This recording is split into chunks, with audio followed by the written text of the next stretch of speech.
አማራ ውስጥ ከኛ ጋር ወግኖ ይችን ምድር ከአደጋ የሚያተርፋት ወደዳችሁም ጠላችሁም በአማራ ህዝብ እጅ ነው ያለው። እኔ ሚዲያውም ሊሰማ ይችላል። እኔ አይደንከ የኢትዮጵያ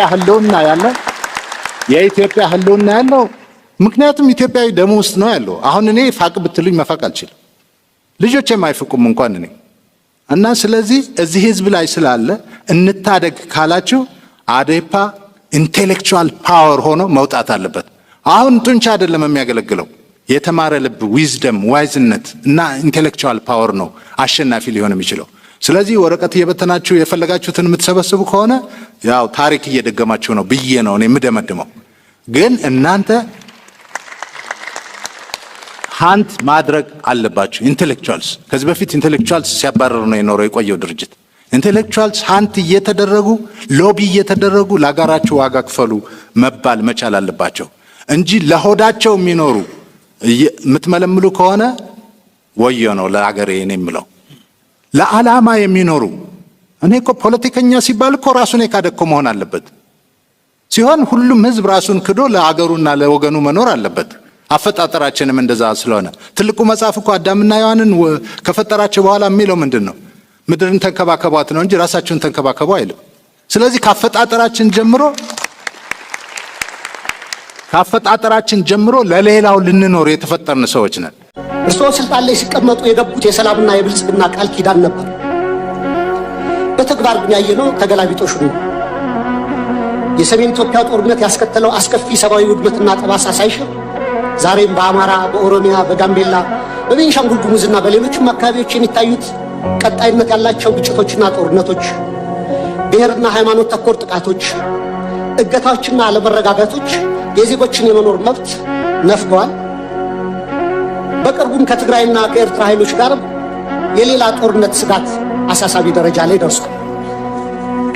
በፖለቲካው መስክም የፖለቲካ ምህዳሩ መጥበብ፣ የሀገራዊ ተቃርኖች መስፋት ወይም ፖለቲካል ፖላራይዜሽን፣ የነጻ ሲቪል ማህበራት መቆስመን፣ በጋዜጠኞችና በሚዲያዎች ላይ እገዳዎችና እክሎች ዜጎች አማራጭ ድምፅ እንዳሰሙ አፍነዋቸዋል።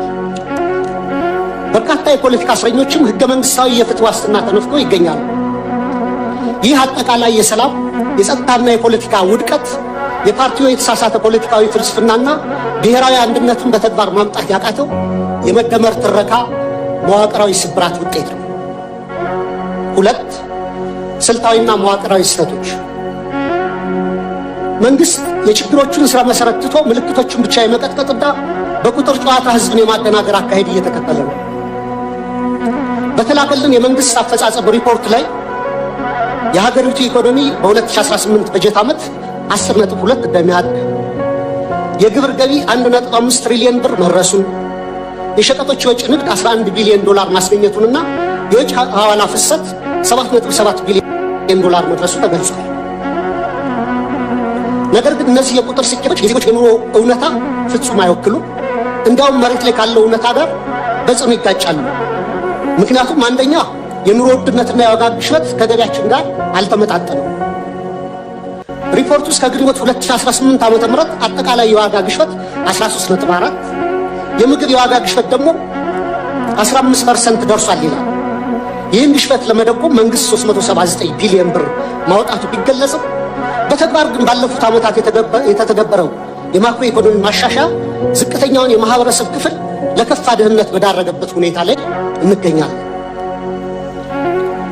ማሻሻያውን ተከትሎ የመጣው ሰማይ የነካ የዋጋ ግሽበት በሚሊዮኖች የሚቆጠሩ ዜጎችን የመግዛት አቅም ሙሉ በሙሉ አሳጥቷል።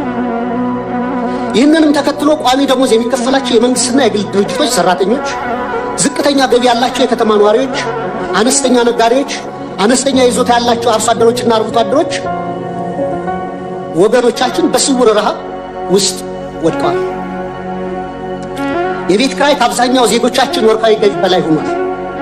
በአሁኑ ወቅት በሀገራችን መካከለኛ የሚባል የህብረተሰብ መደብ ጠፍቶ ጥቂት እጅግ የበለጸጉና አብዛኛው በድህነት የሚማቀቅ 2 መደቦች ሆነዋል። ሌላው የተደበቀ የሀገር ውስጥ ዕዳ መኖሩ። በሪፖርቱ መረጃ መንግስት በበጀት ዓመቱ 1.13 ትሪሊዮን ብር ብድር መልቀቁንና 91% የሚሆነውም ለግሉ ዘርፍ የተሰጠ ነው ይላል።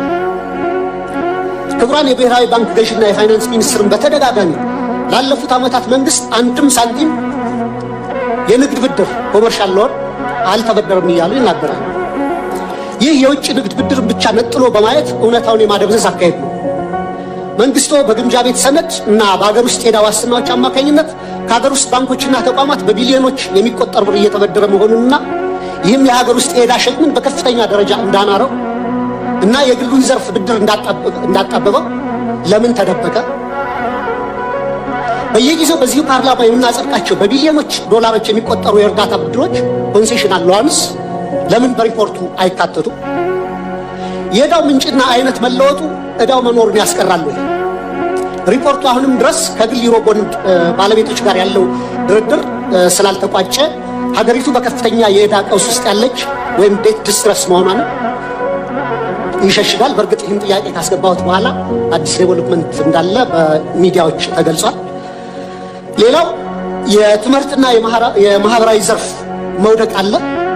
በሪፖርቱ ላይ 26 ሚሊዮን ተማሪዎች መመዝገባቸው በስፋት ቢወራም የ12ኛ ክፍል ማጠናቀቂያ ፈተና ከወሰዱ ተማሪዎች መካከል 50% እና ከዛ በላይ ማምጣት የቻሉት 8.7% ወይም 50 ሺህ ተማሪዎች ብቻ ናቸው። ይህም የመንግስቶትን የትምህርት ጥራት በዋቂራዊ ኪሳራ የሚያሳይ ነው። ክቡር ጠቅላይ ሚኒስትር 8.7% የማለፍ ምጣኔ በየትኛውም ዓለም ታይቶ የማይታወቅ ወይም 92% የመውደቅ ምጣኔ ከፍተኛ የትውልድ ብክነት ወይም ጀነሬሽናል ካታስትሮፊ ነው። እኔ የህይወቴን ግማሽ ጊዜ በማስተማር ነው ያሳለፉት በተለያዩ ደረጃዎችና ኮመንሊ የሚባል አባባል አለ። መምህሩ ፈተና አውጥቶ ተማሪዎችን ማሳለፍ ካልቻለና ከወደቁ የወደቀው መምህሩ ነው የሚል ኮመን አባባል አለ በእኛ በአስተማሪዎች ዘንድና ይህን ያክል 92% የመውደቅ ምጣኔ ካለ እኔ ወድቋል ብዬ ማስበው ትምህርት ሚኒስቴር ነው።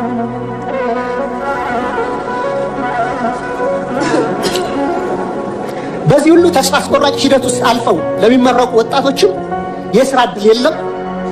ይባስ ብሎም ወደ 7 ሚሊዮን የሚደርሱ ተማሪዎች አሁንም ድረስ ከትምህርት ገበታቸው ተገልለው ይገኛሉ።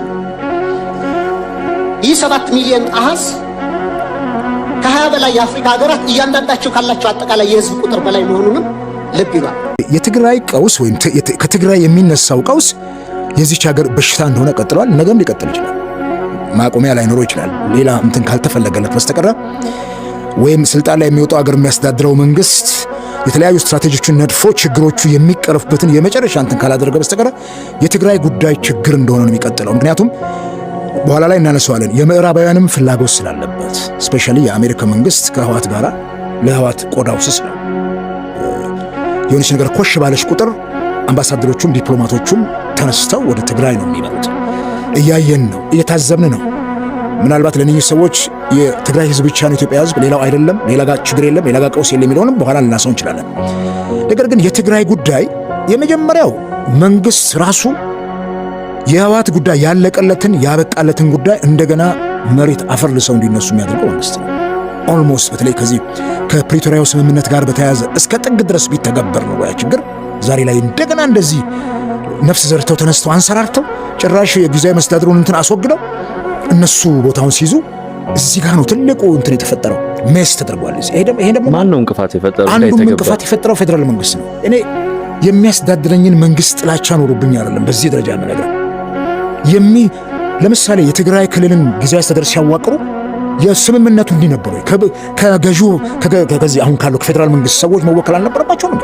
የተወጣጣ እኮ ነው የሚለው ቶታሊ ሁሉን ነገር እኮ ለህወሓት ሰጥቶ ነው ብልጽግና ቁጭ ያለው። የምን ቸርነት ነው? ጠቅላይ ሚኒስትሩም ተናግረዋል። አልገባንባቸውም ጣልቃ። ለምን አልገቡም? ግቡ ተብሎ ድሉ ሰጥቷቸዋል። ክልሉ ላይ ያሉ ምሁራን አሉ፣ ክልሉ ላይ ያሉ ተቃዋሚ ፓርቲዎች አሉ። ለምንድን ነው ከነዛ አብሮ ያልተወጣጣው? ትመልሰ አገርን ለህወሓት ትጣለ? ያን ሁሉ እንትን ተጨፋጭፈን በጣም በርካታ ኢትዮጵያውያን አልቀው እንደገና መልሰ ለነሱ መስጠት ከሆነ ለምን ተዋጋ? ለምን ተላለቀ? መልሰስ እዛ ጋር ነው ክፍተት የተፈጠረው። እዛ ማኔጅመንት ውስጥ እዛ ጊዜያዊ አስተዳደር ውስጥ ከተለያየ አቅጣጫ ከተለያየ አንግል ሐሳብ የሚያቀርቡ አካላት ቢኖሩበት ኖሮ እንደው የተሻለ እንትን ሊሆንበት የውስጥም ትግል ያስፈልጋቸዋል። ቶታሊ ሁሉም ነገር ለህወሓት ሰጠ። ምናልባት ዞር የተደረገው በወቅቱ ዶክተር ደብረጽዮን ነው፣ አቶ ጌታቸው ነው የሆነው በዛ ሰዓት ላይ።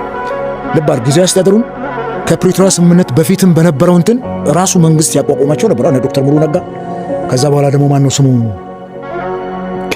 ዶክተር ሙሉ ነጋ በኋላ አታህልቲ መሰለኝ አይደል? ከንቲባ ነበር አታህልቲ። የዛን ጊዜ እንዲያውም ይሻል ነበር፣ ዝንጉርጉር ነበር። የሚገርም ከተለያዩ ፓርቲዎች ሰዎችን ወስዶ አሳይን አድርገዋል። በደንብ ነው የማውቀው። የተወሰኑ የምሁራንና ግለሰቦች እዛ ጊዜያዊ መንግስቱ ነበሩበት። የጌታቸው ላይ ማለት ነው። የጌታቸው የመጀመሪያዎቹ ወቅቶች ላይ ዝንጉርጉር ነበር፣ የተሻለም ነበር የህወሓት የበላይነት ሚል። አሁን ግን ሙሉ ለሙሉ እኮ ነው ሙሉ ለሙሉ መጨረሻ ላይ በእነሱም ፍቃድ ጅምር ጀነራል ታደሰ የክልሉ ጊዜያዊ ርዕሰ መስተዳድሩን ሲሾምም እነሱም እኮ አሉበት ሐሳብ ነው። ግራጁዋሊ አዩና ኦልሞስት ያልተነገረ መፈንቅለ ክልላዊ መንግስት ነው የሚመስለው የተደረገው ነገርና ይሄን ፌዴራል መንግስቱ ያውቀዋል። ስለዚህ እዛ ውስጥ ይሄን ያክል ፕራዮሪቲ ለነሱ መስጠቱ ህወሓትን የልብ ሰጥቷት ዛሬ ትልቅ የትርምስ መድረክ ሆና ዛሬ እንዲያውም ጭራሽ አንገት አንቃ ወጣቶችን እየወሰደች ጦር ሜዳ ላይ ትማግዳለች። የትላንቱ አልበቃ ብሎ ያ ሁሉ የተጨፈጨፈ ወጣት በሰሜኑ ጦርነት ጊዜ ሄደን ያየነው በአይናችን አይነት እልቂት እንደገና እንዲደገም የሚደረገው እንቅስቃሴ በጣም አደገኛ። ለዚህ የእኛም መንግስት የራሱን ጥፋት ማመን አለበት። ያ ቡድን ምን ያክል አገር አታራማሽ ቡድን እንደሆነ ይታወቃል። ከመጀመሪያም የታገል ነው በዛን ዘመን ይሄን ቡድን ስለሆነና በዚህ መልኩ ነው። በተለይ የትጥቅ ማስፈታት ጉዳይ ላይ የተፈጠረውን ክፍተት ታውቃለህ። ኢትዮጵያ ቴሌቪዥን ላይ እኮ በቃ አስረክበዋል እየተባለ ይነገር ነበር። ከዛ በኋላ ግን አሁን መሬት ውስጥ የተቀበረ መሳሪያ ጭምር የቡድን መሳሪያ መድፍና ታንክ ሲወጣ ስታይ አየር መቃወሚያ አጃኢብ ነው የሚያሰኝ። ምክንያቱም ባለፉት ረጅም ዓመታት ከኤርትራ ጋር በነበረውም ጦርነት ተያይዞ የሰሜን እዝ እስከሚፈርስበት ድረስ ያለው ትጥቅ የአገሪቱ ትጥቅ አብዛኛው መሳሪያ እዛ ነው ያለው። ይሄንን ለክፉ ቀን ብለው አስቀምጠውታል። ገባ? ይሄንን እንኳን መቀበል ባልተቻለበት ሁኔታ አንድ ኃይል ደግሞ መሳሪያ ካለው የሰው ኃይል ምን ችግር አለ? አንቀህም እኮ እንደሚያደርጉት ታስገባለህ። ዋናው የትጥቅ ኃይል ካለ ሎጂስቲክሱ ካለ ምን ችግር አለ? የሚዋጋ ኃይል እኮ ሞልቷል አፍሪካ ውስጥ። ይሄንን ነው አሁን እየተጠቀሙ ያሉትና ወጣቱ እንኳን ጦርነት ማይፈልግ እንኳን ቢሆን እና ያለን የትግራይ ወጣቶች እኮ አዲስ አበባን ወረውታል። በምድርም በምንም እንትን እያሉ በእግራቸውም በመኪናም ይመጣሉ። ይሄ ጥሩ አጋጣሚ ነበር ለዚህ መንግስት። ያ ወጣት ነው እምቢኝ ጦርነት አለ። ነገር ግን እዛ እነሱ ማኔጅመንት ላይ የተፈጠረው ክፍተት ዛሬ ህወሓት እንደገና አንሰራርታ እንድትነሳ አድርጓታልና መንግስታችንም የራሱን ድርሻ ወስዶ አንድ መልእክት ማስተላለፍ ፈልጋለሁ። ከዚህ ከአርሲ ክርስቲያኖች ጭፍጨፋ ጋር ተያዘ። እንግዲህ የኛ ሰባተኛው አገራዊ ምርጫ ቅስቀሳውና ሁለመናው በጸሎት ጭምር እንዲታገዝ ተደርጓል። ነቢያት ነን፣ ትንቢት እንናገራለን፣ ሐዋርያት ነን የሚሉ የእምነት ሰዎች ትልልቅ የእምነት ተቋማትን ጭምር የሚመሩ የኢትዮጵያ አብያተ ክርስቲያናት ህብረት፣ የሃይማኖት ጉባኤ ቶታሊ ለምርጫው እንጸልያለን ተብሎ ሁሉ ባታሞስ ይደረግ ነበር። ነቢያቶቹም ደግሞ እግዚአብሔር ይለያቸው፣ ሐሰተኛ ነቢያት ሆኑ እውነተኛ ነቢያት። መጽሐፍ ቅዱስ ውስጥ ይነግረናል ስለ ሐሰተኛ ነቢያትና ስለ እውነተኛ ነቢያት። ይሁኑ አናቅም። እንደውም አንዳንድ ነቢያት ጠቅላይ ሚኒስትር አብይ ይህንን ምርጫ ያሸንፋሉ፣ የሚቀጥለውንም ምርጫ ያሸንፉና ስምንተኛውን አገር ይመራሉ ሲሉን የነበሩ ሲጸልዩ የነበሩ ወገኖች ከአርሲ ጭፍጨፋ ጋር በተያያዘ ምን ነው ድምጻቸው ጠፋ? ለምን አርሲ ላይ ለተገደሉ ምዕመናን ለምን አይጸልዩ? ለምንድን ነው እሱ ያላወገዙት? የእምነት ሰዎች ናቸው። ዚያር ክርስቲያን እኮ ኦርቶዶክስም ክርስቲያን ነው፣ ፕሮቴስታንቱም ክርስቲያን እኮ ነው። የያዙት እኮ አንድ መጽሐፍ ነው። ዶክትሪን ነው የሚለያዩት፣ ቅድም ነው ቀኖናውን የሚለያዩ ዜን ክርስቶስ ኢየሱስ የእነሱ ፒላር ነው። የእስልምና ወገኖቻችን እነ ሐውለት አህመድን የመሳሰሉ ሪሊ የዚህ ዘመን አይከን የሆነች ልጅ ምን ወዳት እነ አህመድን ጀበል እነ ኡስታዝ ያሲን በዚህ ደረጃ ሲያወግዙት የታሉ እነኚህ ሐዋርያትን ብለው ሲጸልዩ የነበሩት ለምርጫው? ይሄ ምርጫ ከሰው ልጅ ሕይወት ይበልጣል እንዴ? ከአስርቱ ትእዛዛት እኮ አንዱ እኮ አትግደል የሚል ነው።